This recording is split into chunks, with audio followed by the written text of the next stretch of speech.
Hola amigos, Harold aquí, ¿cómo están? En este video voy a hablar de las diferencias y similitudes de la serie de Netflix El problema, los tres cuerpos y el libro del mismo nombre del autor Cixin Liu.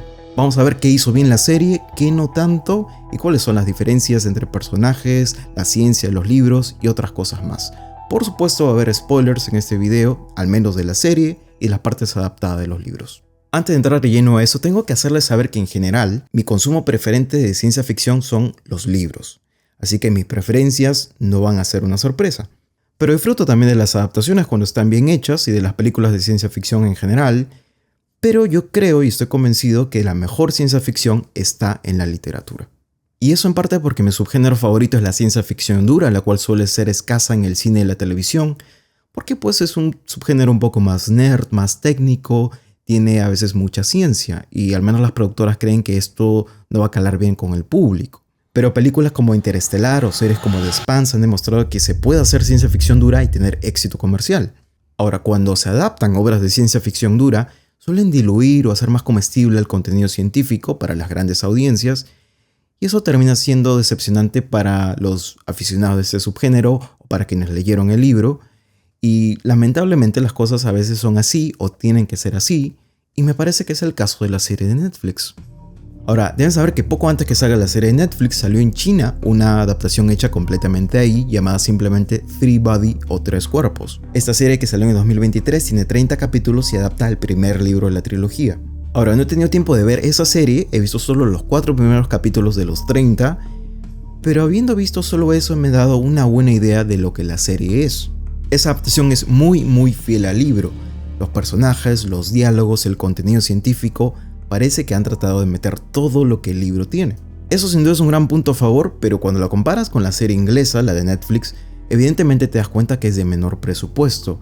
Y también a veces hay secuencias muy largas, tratan de alargar más la trama, secuencias de primeros planos de los personajes sin diálogo que son muy prolongadas, y la verdad es que se siente un poquito tedioso. Sin embargo, aplaudo el hecho de que no subestimen a su público y hayan decidido incluir todos los conceptos científicos que el libro presenta. Además que es una gran forma de acercar al público a conceptos que de otra manera no los tendrían. Ahora, la serie de Netflix creada por David Benioff, D.B. Weiss y Alexander Wu deja de lado los conceptos científicos y se ocupa más de las dinámicas entre los personajes. Además, en la trilogía El recuerdo del pasado de la Tierra no hay un protagonista definido, pero hay personajes que se acercan a tener un rol más preponderante en cada volumen. En el primer libro esos protagonistas son Wang Miao y Ye Wenji. Es justamente Wang Miao quien sufre el mayor parte del drama de la historia. Es él quien ve la cuenta regresiva primero en fotografías y luego queda impregnado en su vista, y esto ha sido reemplazado por el personaje de Agustina Augie Salazar. Pero también es Wang quien experimenta el mundo virtual de Trisolares a través del juego de realidad virtual, y también esto ha sido reemplazado por un personaje nuevo en la serie llamado Yes Hong. Lo que hace la serie de Netflix es introducir a un grupo de amigos científicos. Las relaciones entre estos personajes y su dinámica es lo que es completamente nuevo en la serie, y lamentablemente creo que no funciona muy bien. Además es un reparto que claramente apunta a la diversidad, con lo cual no tengo problemas porque parece ser la norma actual, pero a veces parece que lo hubieran hecho para incluir personajes que realmente no tienen nada que ver con la primera historia o con el primer libro, y algunos de ellos son personajes que aparecen recién en el segundo libro. Y por tanto en un principio uno se pregunta cuál es el propósito de ciertos personajes, parece que no agregan nada a la historia o la trama. Pero claro, llegando al final uno se da cuenta que están reemplazando personajes que aparecen en el segundo libro. Como es el caso de Sol Durán, que en los primeros capítulos no aporta nada más que tener una relación no muy sana con el personaje de Augie. Pero ya al final de temporada nos damos cuenta de que Sol reemplaza al personaje de Luo Ji o Luo Ji de los libros, que aparece en el segundo, El Bosque Oscuro, y sabemos que ahí sí tiene un rol muy importante. Eso sí, desde que atropellan a la chica con la que sale, hacen el supuesto arresto, lo llevan a las Naciones Unidas, intentan asesinarlo, todo eso es muy parecido a lo que se ve al inicio del segundo libro El Bosque Oscuro. Pero ¿cuál fue la necesidad de incluirlo desde el principio? Pasa lo mismo con Raj Varma, que asume el rol de Sam Beja en los libros y no aparece también hasta El Bosque Oscuro. Lo que los creadores de la serie han querido hacer con los protagonistas es que todos estén relacionados de alguna forma entre sí, y la verdad, eso es algo que no me gusta, porque la envergadura de esta historia, lo que está en juego es tan importante que no tiene sentido que todos los protagonistas sean amiguitos. En el caso del libro, este no tiene problema en abandonar a sus personajes protagónicos para introducir nuevos. Luego está el caso de Ye Wenji. Y tengo que decir que aquí sí han hecho un mejor trabajo, principalmente porque hicieron una adaptación ciertamente fiel del personaje tras la Revolución Popular China y sus años en la base de Costa Roja, aunque no incluyeron el asesinato que comete cuando está a punto de ser descubierto la recepción del mensaje de Trisolaris. Su historia también cambia en la serie cuando crean su relación amorosa con Mike Evans y la hacen salir de China para refugiarse en Reino Unido. Esto no sucede porque después de Costa Roja, Wenji se convierte en profesora universitaria en China y no sale de allí. Pero una de las cosas que más rescato de la serie justamente son todas las escenas en Costa Roja. Creo que todas están muy bien hechas, especialmente las partes que son fieles al libro, pero además creo que están bien dirigidas, especialmente en el capítulo 2, que justamente se titula Costa Roja. Un personaje que no voy a olvidar mencionar es el de Clarence Shi, interpretado por Benedict Wong, inspirado en Chi Qian de los libros. La versión de la serie de este personaje creo que pierde mucho del carisma y la personalidad que hace al personaje de Da Chi atractivo en los libros.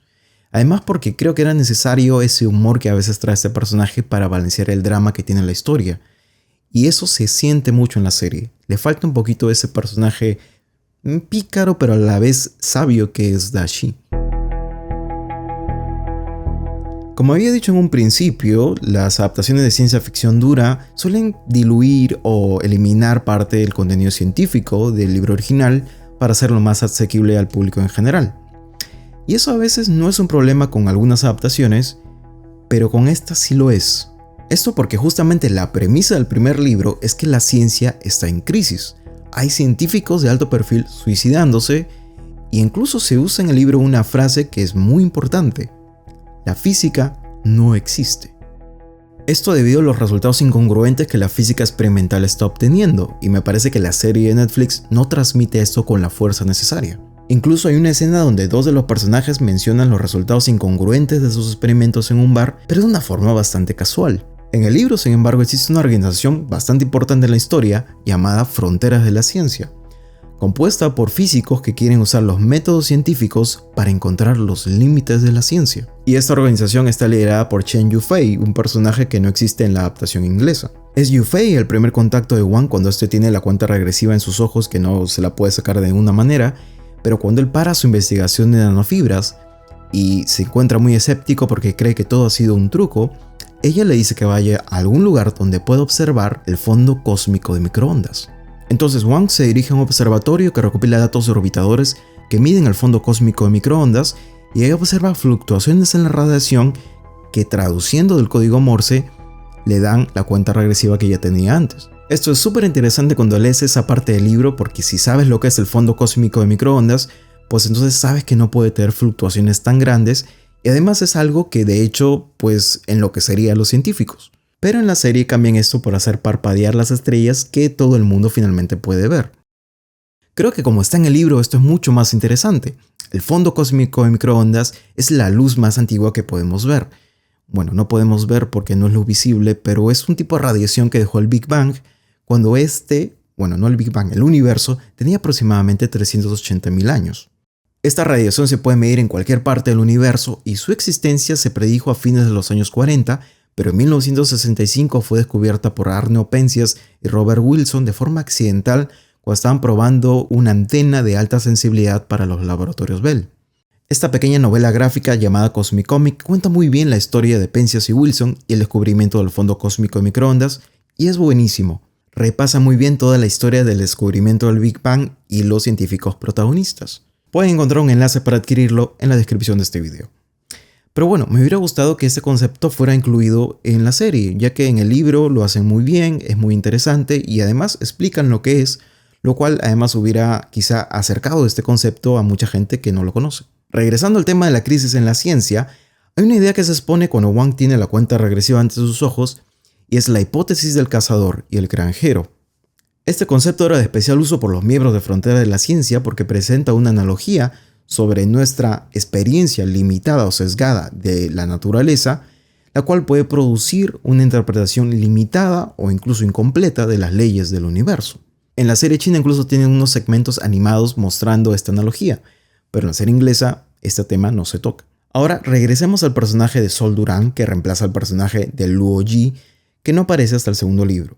En el segundo libro, El Bosque Oscuro, hay una escena flashback entre Ye Wenji y Luo Yi, en donde ella le revela los 2 axiomas de la sociología cósmica. Por cierto, hay que agregar que el personaje Luo Yi es sociólogo, aunque había dejado sus estudios de astronomía, pero no es científico como el personaje que lo reemplaza en la serie. Los 2 axiomas de la sociología cósmica es lo que da como resultado la hipótesis del bosque oscuro, la cual es una respuesta a la paradoja de Fermi. ¿Cómo es que si la vida extraterrestre parece común en el universo, no nos hemos topado con ella? Estos 2 axiomas son los siguientes. El primero, que la necesidad primordial de toda civilización es su supervivencia.